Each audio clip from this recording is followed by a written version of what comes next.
두 번째 녹화하는 겁니다. 녹화 중에 또 전화가 와가지고 지금 택배 회사에 와서 물류회사죠. 물류회사에 와서 지금 상차 중인데 그 대기하는 시간에 이제 지금 말씀 묵상을 하려고 합니다. 그래서 좀 쿵쿵 소리가 나는데요. 짐을 박스를 쌓는 소리예요.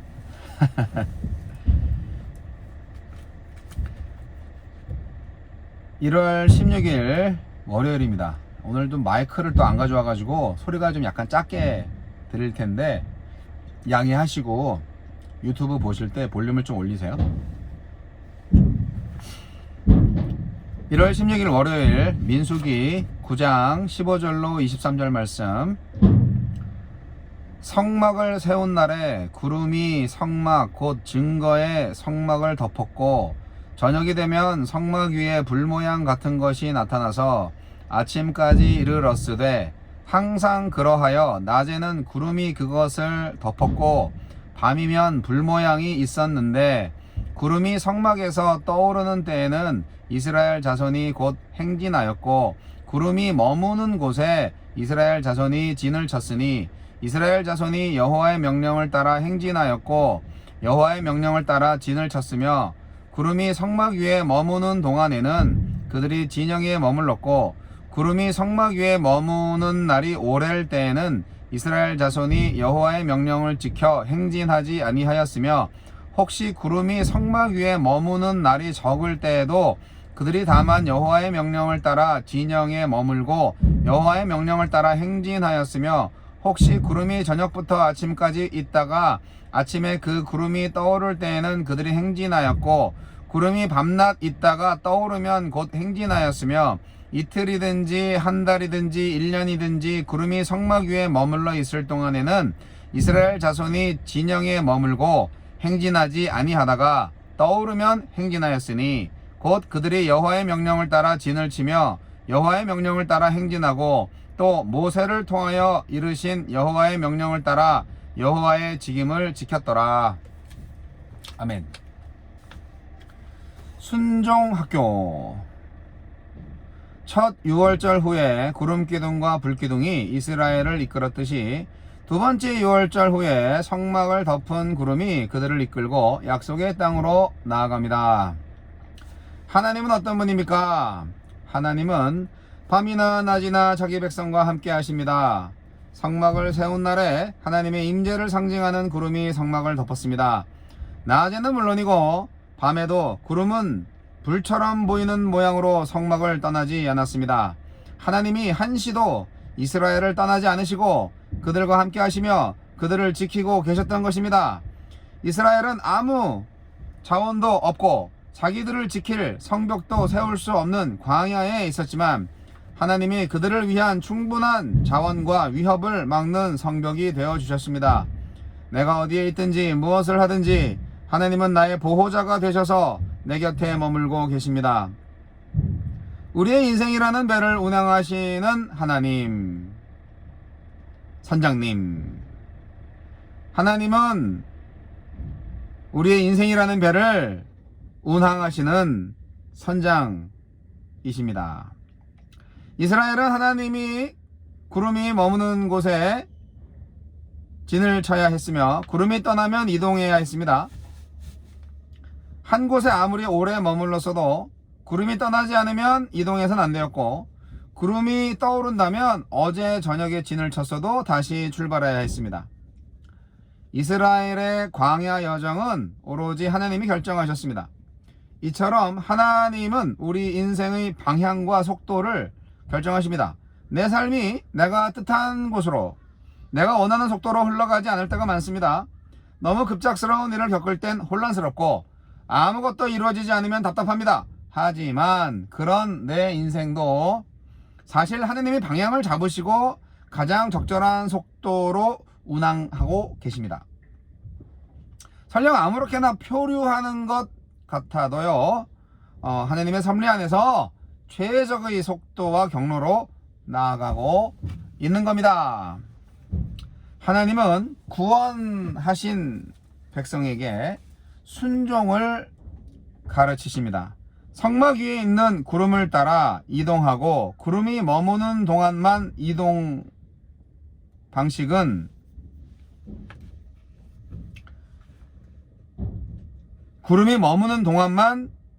머무는 이동 방식은 하나님의 명령에 순종하는 훈련이었습니다. 그래서 여호와의 명령을 따라서 여호와의 명령을 지켜라는 말이 8번이나 반복됩니다. 이 훈련을 통해서 이스라엘은 사람이 떡으로만 살 것이 아니라 하나님의 말씀으로 사는 줄 배웠습니다. 순종의 훈련 없이는 가나안 땅에 들어가서 맞닥뜨릴 숱한 유혹과 위협을 이길 수 없기 때문입니다. 구원은 순종의 사람이 되는 것이며 하나님은 우리 인생 내내 그 구원을 이루고 계십니다. 주여, 최적의 항로로 운항하실 하느님을 믿고 말씀에 순종하는 사람이 되게 하소서. 이게 엄청난 일이죠. 순종학교라는 말이요, 사실 엄청난 일입니다. 광야학교라는 말씀 많이 들어보셨죠? 광야학교. 결국 광야학교라는 게 순종학교인 거예요. 광야학교, 순종학교. 그리고 오늘 해설 말씀 속에서 굉장히 좋은 말씀이 하나 있는데, 구원은 순종의 사람이 되는 것이다. 예. 그게 구원이라는 얘기 처음 들어보시나요? 구원은 죽어서 천국 가는 것이다, 이렇게만 알고 계셨을 텐데 그거 아니고 구원은 순종의 사람이 되는 것이다. 광야는요, 사실 죽음의 땅입니다. 200만 명이나 되는 사람들이, 우리나라의 여의도 광장에 이빠이 모여봤자 100만 명인데 그거의 2배 정도 되는, 그것도 여의도 광장에는 빼곡히 모였을 텐데 이스라엘 백성들은 이제 텐트도 치고 뭐 이렇게 여러 가지 자기네들 짐도 있고 그럴 거 아니에요. 수레도 있고 또 가축도 있고 엄청난 무리죠. 그러면 제가 볼 때는 여의도 땅 전체 면적을 육박하는 그런 모습으로 하늘에서 딱 내려다보면 그런 무리가 이렇게 광야를 이동하는 모습이 아닐까, 그런 생각을 해보는데 정말 장관이 아닐까 생각이 듭니다. 근데 광야는 사실 아무것도 없거든요. 저는 안 가봤지만 텔레비전에서 이렇게 그런 이스라엘 광야들을 보면은 완전 사막은 아니더라도 뭐 물이 있어요, 뭐 먹을 게 있어요, 뭐가 있어요. 광야는 죽음의 땅이에요. 그래서 이 이스라엘 백성들이, 그런 엄청난 숫자의 사람들이 그곳으로 가는 거, 그것을 통과해서 가나안 땅으로 가겠다는 거는요, 죽으면 죽으리라는 각오가 없으면 못 가는 거죠. 그러니까 신앙이라는 것은 결국 구원받아서 하나님과 함께 동행하면서 죽으면 죽으리라 하는 마음으로 동행하면서 마지막에 사는 겁니다. 그게 신앙이라고 생각합니다. 하나님은 무에서 유를 창조하시는 분이기 때문에 하나님만 믿고 순종하면 문제가 없어요. 그런데 우리가 힘들고 어려울 때 자꾸 하나님을 불순종하고 인간적인 거를 의지할 때가 있잖아요. 그래서 결국은 고난을 더 당하는 거죠. 계속 그러면 망하게 될 수도 있고요. 구름 기둥과 불 기둥이 왜 필요했겠어요? 광야는요, 밤에는 몹시 추워요. 낮에는 무지 뜨거워요. 그러니까 밤에는 불기둥을 보내주셔서 따뜻하게 얼어 죽지 않게 해주셨고, 낮에는 뜨거운 태양빛 그 직사광선에 노출돼서 타 죽지 않게 하려고 구름 기둥을 보내주신 거 아닙니까? 하나님은 졸지도 않으시고 주무시지도 않으시는 분이세요. 눈동자처럼 지키시는 하나님이십니다. 이스라엘 백성들은 하나님께서 구름을 통해서 보여주신 그 말하자면 거룩한 행진 지침을 따라서 장막치기와 행진하기를 계속 반복했을 겁니다.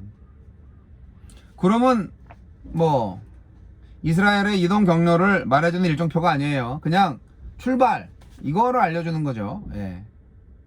사실 우리가 인생을 살면서 얘들아 여보 우리 이 집에서 2년 전세 계약했어. 여기서 2년 살고 그 다음에 저쪽에 강 건너 가서 거기서 한 6개월 살다가 다시 이쪽으로 넘어와서 한 5년 살 거야. 뭐 이런 식으로 인생을 계획을 하는 게 아니고요. 그냥 하나님이 때 되면 가자고 하시는 거고 때 되면 있으라고 하는 거죠. 계획을 할 필요가 없어요. 하나님과 항상 이렇게 소통하는 사람은 인생의 계획을 굳이 짤 필요가 없어요. 하나님이 가라 하면 가고 있으라 하면 있으면 되는 거예요. 얼마나 편해. 순종이 습관화되면은요, 마음을 비우고 순종이 습관화되어 있으면은 정말 인생 편합니다. 왜 자꾸 일어나지도 않은 일에 대해서 염려하고 그렇게 마음고생을 하는지 모르겠어요. 그냥 이 머리를 비우세요. 예. 노 브레인. 머리를 비우고 하나님께서 말씀하시는 대로만 그냥 하면 되는 거죠. 얼마나 편해. 그게 순종 학교에서 배워야 할 일이죠. 네. 그냥 이유를 달지 말고 무조건 순종하는 거죠. 그 연습을 광야에서 이스라엘 백성들이 했던 것 같아요. 얼마를 갈지 또 어디서 설지 알고 싶어하는 사람들이 얼마나 많았을까. 하지만 하느님이 그걸 안 가르쳐 주죠. 네. 내일 일을 몰라. 그게 어떻게 보면 하나님과 항상 소통이 안 되고 기도가 막혀 있으면은 그게 안 되는 거죠. 하나님의 마음을 우리가 잘 알고 있을 때만 이게 가능한 거예요. 우리가 오늘날에도 영적인 구름 기둥과 불 기둥을 볼 수 있어야 되는 거예요. 그래야 광야를 갈 수가 있어요. 이 광야 같은 이 죄로 물든 이 세상을 나아갈 수가 있어요. 그 세상을 해치고 하나님의 나라로. 근데 하나님하고 소통이 안 된다. 그러면 뭐 어디로 갈지를 모르는 거죠. 그래서 뭐 인생길이 막혔다 그러면은 자꾸 딴 데 알아보지 말고 골방으로 들어가는 거죠. 성소로 들어가야 되는 거죠. 하나님하고 대화를 회복해야 되는 거죠. 그래서 하나님의 음성을 듣고 불기둥, 구름기둥을 보고 가는 거죠. 오늘날에도 불기둥과 구름기둥이 필요합니다. 구름이 성막 위에 머물러 있을 때 이스라엘 백성들은 모세를 통해서 들려주시는 여호와 하나님의 명령을 따라서 여호와 하나님의 직임을 지켰습니다. 각자 맡은 직임들이 있을 거 아니에요. 이스라엘 백성들은 잠시도 하나님의 말씀을 떠나지 않았고 하나님께서 구름을 통해서 보이시는 그 계시에서 눈을 떼지 않았습니다. 항상 말씀을 주목하고 있었던 거죠. 항상 귀를 열고 있었던 거죠. 그들은 이 광야의 험난함을 알고 있었어요. 나가보면 정말 어렵잖아요. 하루도 살 수가 없잖아요. 그리고 자신들이 얼마나 연약한 존재인지를 알았겠죠. 아니 400년 동안 노예 생활을 했는데 뭘 할 줄 알았겠어요. 예, 노예 생활을 하시는 분들은요 힘들다 하지만 굶어 죽진 않잖아요. 집이 없어서 뭐 이렇게 홈리스 아니잖아요. 실업자가 없잖아요. 비록 노예지만 노예니까 안 그렇겠어요? 거기에 익숙해지면은 노예 근성이 생기는 거고요. 자기가 뭘 결정을 안 하고 그리고 뭐 먹을 거 안 주고 이렇게 그러면은 주인한테 컴플레인만 하고 그런 거죠. 노예 근성이 그런 게 있는 거죠. 그러나 이제는 자유인이잖아요. 자유인이지만 하나님께 순종함으로 살아남을 수 있는 자유인. 자유인이라기보다는 자유는 맞는데 더 어렵네 이거. 순종을 해야 하는 나의 선택의 자유가 있다는 거잖아요. 아이고 어려워. 자유인으로 사는 게 어려워. 하지만 그것이 자유인의 책임이랍니다. 모든 상황을 주장하시는 하나님의 능력을 보고 알고 믿고 광야를 나아가는 이스라엘 백성들, 여러분, 하나님의 말씀이 지금 저와 여러분에게 내리 꽂히고 있습니까? 어디로 가라고 말씀하십니까? 네, 그 말씀 항상 보시고 들으시고 전적으로 순종하시기 바랍니다. 그러면 광야의 여행을 무사히 잘 마치실 수 있을 거예요. 화이팅!